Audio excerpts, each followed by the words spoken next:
नमस्कार, एटा न्यूज़ देख रहे हैं आप और मैं हूं आपके साथ आदित्य राजपूत। माय ओपिनियन जिस तरह से हमने एक नई सीरीज़ चलाई है और जिस तरह से राजौरी में मिलिटेंट अटैक हुआ उसके साथ बात करने के लिए मौजूद हैं डॉक्टर वीरेंद्र शर्मा जी। इनसे हम बात करते हैं। सर, किस तरीके से देखते हैं जो राजौरी में मिलिटेंट अटैक हुआ है?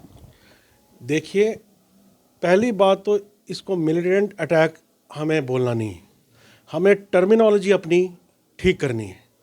अच्छा, इसको क्या बोलना है? जो लोग आए थे वो मिलिटेंट्स नहीं थे, वो वॉलंटियर्स ऑफ पाकिस्तानी आर्मी थे। मैं आपको बिल्कुल, आप समझने की कोशिश कीजिए। पाकिस्तानी वॉलंटियर्स वो आर्मी के इसलिए वॉलंटियर्स थे, क्यों थे? उन्होंने पाकिस्तानी आर्मी ने ट्रेन किया कि आप जाइए अटैक कीजिए। अब पाकिस्तान जो है वो खुद तो अब इस स्थिति में है नहीं कि अटैक करे, तो वो लोग तैयार करता है कि चलो ठीक है, आपको हम पैसे देंगे, आपको घर बार हम देख लेंगे, आप जाके वहाँ अटैक कीजिए। और ये बड़ी अच्छी पॉलिसी और बड़ी सक्सेसफुल पॉलिसी उनकी रही है, क्योंकि देखो ना, उन्होंने मानना नहीं। देखो, हमारे बंदे नहीं, पता नहीं कौन था जी, ठीक है, लास्ट तक यही बोलते रहे, आज तक नहीं, कई दशकों से ऐसा होता रहा है। तो ये क्यों बोलना ज़रूरी है? क्योंकि ये क्लैरिटी करना, इसका हल तक हमें जाना है, इसके सोल्यूशन तक जाना है, ठीक है। तो this is the act of Pakistani army indirectly. ये पाकिस्तानी आर्मी के वॉलंटियर्स हैं जो इधर आए हैं और हम पे सिविलियंस पे अटैक किए। पहली बात क्लियर होगी, ठीक है। अब दूसरी बात ये है कि अब जब पाकिस्तानी आर्मी ने अटैक किया हमारे ऊपर, तो हमें we have to respond, we should respond, ठीक है। तो naturally Indian army should respond. तो अब अगर तो देखो ऐसा है कि अगर तो वो ऐसा अटैक, जब तक हम उधर जाके अटैक नहीं करेंगे तो ऐसे तो चलता ही रहे, कई दशकों से चलता आया है। तो इसका हल यही है कि हमें उसको जाके वहाँ अटैक करना है। Indian army should go there and attack, that is the only solution. जिस तरह से बात की जाए तो राजौरी में 6 से 7 लोगों की जो है वो मृत्यु भी हो गई है और कुछ लोग जो हैं वो घायल भी हैं। और गवर्नर साहब की तरफ से एक बयान दिया गया है कि एक्सग्रेशिया जो है वो दिया जाएगा 10 लाख और एक गवर्नमेंट जॉब, और जो इंजर्ड हुए उनको 1 लाख। क्या लगता है कि ये सही रहेगा? देखिए सर, ऐसी बात है कि जब घर में आपके उस लगती है सिनक, तो हम बुलाते हैं उनको कि आप देखिए जो ट्रीटमेंट करते हैं, तो वो क्या कहते हैं, अच्छा ठीक है, हम यहाँ इंजेक्शन तो डाल देंगे, लेकिन ऐसा कि अगर आपने इसकी परमानेंट ट्रीटमेंट करनी है तो नीचे ज़मीन के अंदर एक रानी होती है, हमने वहाँ दवाई डालनी है। तो बोलते हैं ठीक है, फिलहाल हम डाल देते हैं। तो ये जो मिलिटेंट्स मारना है, ये समझो एक इंजेक्शन डाल के, इंजेक्शन आके हम थोड़ी थोड़ी सिनक हम ख़त्म कर रहे हैं। लेकिन अगर परमानेंटली सोल्यूशन निकालना तो हमें रानी तक वहाँ पहुँचना पड़ेगा। तो यहाँ की रानी, यहाँ का राजा कौन है? पाकिस्तान में बैठा है। तो ये मिलिटेंट देखो, हर साल वो फिर अगर आप बोलेंगे चलो ठीक है, फिलहाल आप इंजेक्शन लगा दो, हम अगले साल वो बोल के जाएंगे, अगले साल फिर आएंगे। तो इसलिए ये कई दशकों से चलता आ रहा है और आगे भी चलेगा, क्योंकि ये सिरंग तो चलती, ये तो वहाँ बैठी हुई है ना, जहाँ आप जो भी लॉन्च पैड बोलते हैं या ये बोलते हैं। और मेरी ये रिक्वेस्ट है रक्षा मंत्री जी से, राजनाथ सिंह जी से, कि आप वो गलती ना करें जो कांग्रेस कई दशकों से करते आ रही है। आप इसका, we have to answer them. ये एक पाकिस्तानी आर्मी का ही एक क्रियाक्रम है। क्या लगता है कि आर्मी को फ्री हैंड कर देना चाहिए? नहीं नहीं नहीं, अब देखो स्टेप बाय स्टेप ही होगा ना।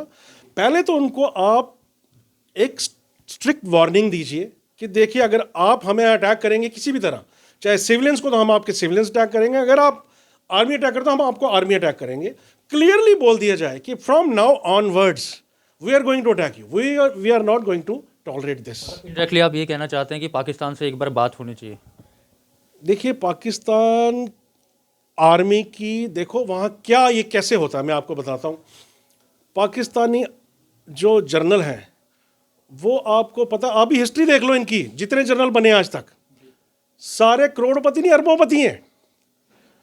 लंदन में फ्लैट्स है और प्रॉपर्टी का कोई लेना देना ही नहीं। वो कहाँ से है? तो पाकिस्तानी जनरल पब्लिक का पैसा है ना।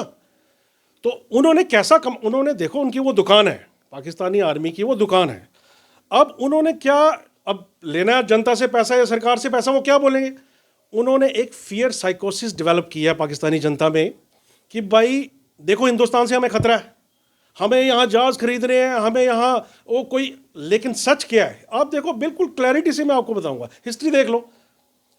खतरा, जंग जितनी भी हुई हैं पाकिस्तान ने हमेशा स्टार्ट किया, इंडिया ने तो कभी स्टार्ट ही नहीं किया। इवन 1947 में एग्रेसर कौन था? पाकिस्तान अंदर घुस गया, ठीक है ना। यहाँ किंग था, जो राजा था इस जम्मू कश्मीर का, तो हरि सिंह, तो यहाँ तो अभी तो फैसला ही चल रहा था, हुआ नहीं, पाकिस्तान घुसा।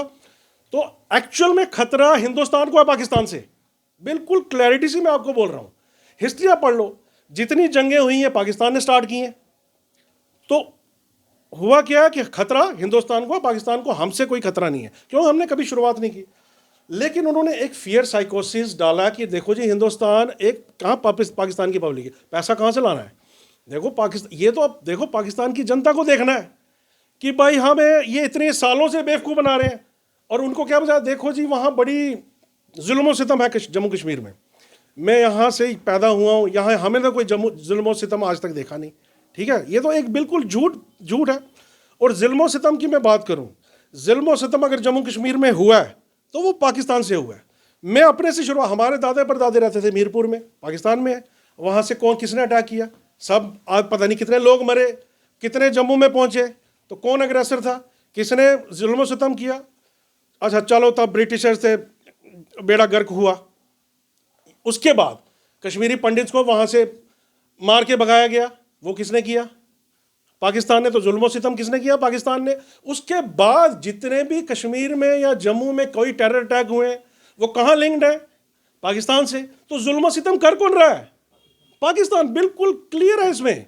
और पाकिस्तान को हमसे कोई खतरा नहीं है, हमें उनसे खतरा है, ठीक है ना।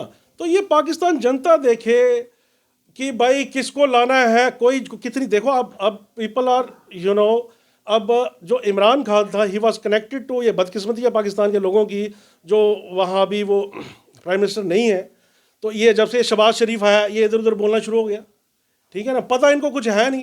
तो इमरान खान, क्योंकि he was well connected with India and with Pakistan as well, वो कई बार हिंदुस्तान आया और पाकिस्तान के लोगों से भी वो अच्छी तरह से वाकिफ है। तो बदकिस्मती है पाकिस्तान की, यहाँ का 50 रुपये वहाँ 100 रुपये है, तो दिन ब दिन उनकी हालत बद से बदतर होती जा रही है।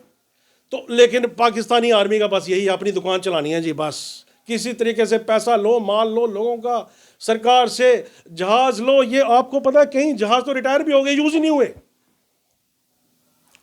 तो इसीलिए इस बार मैं ये कह रहा हूं कि रानी कहां बैठी है सिंध की? पाकिस्तान में। उधर जाके strictly we should tell them, see we are going to attack you. देखो हमें उनसे कोई दुश्मनी नहीं है, ठीक है, बदकिस्मती से जो भी है हो गया, ठीक है।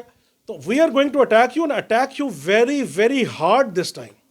जब उनको पता लगेगा, और जनता, और मैं कह रहा हूं कि एक बालाकोट यहां कर दिया तो अब एनिवर्सरी बना रहे हैं। मैं कह रहा हूं कि एनिवर्सरी यहां 100 बालाकोट अटैक चाहिए, 100 सर्जिकल अटैक चाहिए, यहां एक एनिवर्सरी थोड़ी बनानी है। You are not getting my point. यहां तो कई अटैक्स चाहिए, और तब तक करते रहो जब तक वो बोले नहीं यार एनफ इज एनफ, चलो बातचीत करें, छोड़ो यार, बड़े लड़ाई झगड़े में क्या रखा है। ये तब तक हमें करना पड़ेगा, और उसके बाद पाकिस्तानी जनता फैसला करे, पाकिस्तानी पॉलिटिकल की, ये कब तक हमारा ये खेल चलता रहेगा। तो उसके बाद उसको they should understand, and ultimately then this should get finished, and India should take a firm stand. We are already late, we are already late, we are already late. We should take a firm stand and clear message. अगर attack करना तो कीजिए, we are all अगर ये तो attack, ये country पे attack है ना। देखो कितना आपका थ्रेशोल्ड है, ये आपको तय करना है। कल को दिल्ली तक पहुंच जाएंगे, कल तो कहीं और पहुंच जाएंगे, कहाँ पहुंच जाएंगे, you have to finish it out. जो मिलिटेंसी है, ये कोई धर्म जात पात नहीं इसका होता।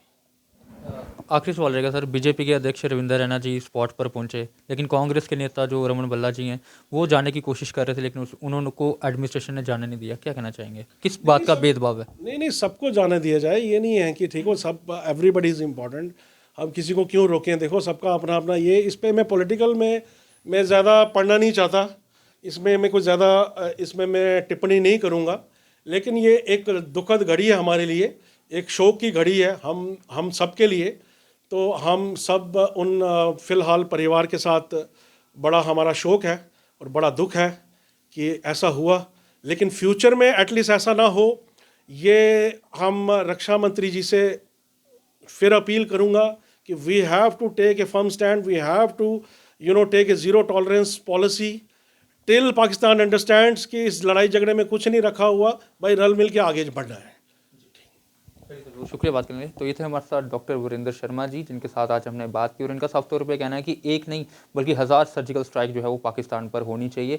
और सेना की अगर बात की जाए तो उनको भी साफ तौर पर ये हिदायत देनी चाहिए कि कोई भी आतंकी अगर दिखता है तो उसे सीधा गोली जो है वो मार दी जाए। आप लोगों की क्या राय है, आप भी जरूर साझा कीजिएगा। तब तक के लिए बने रहे आप A10 न्यूज़ के साथ।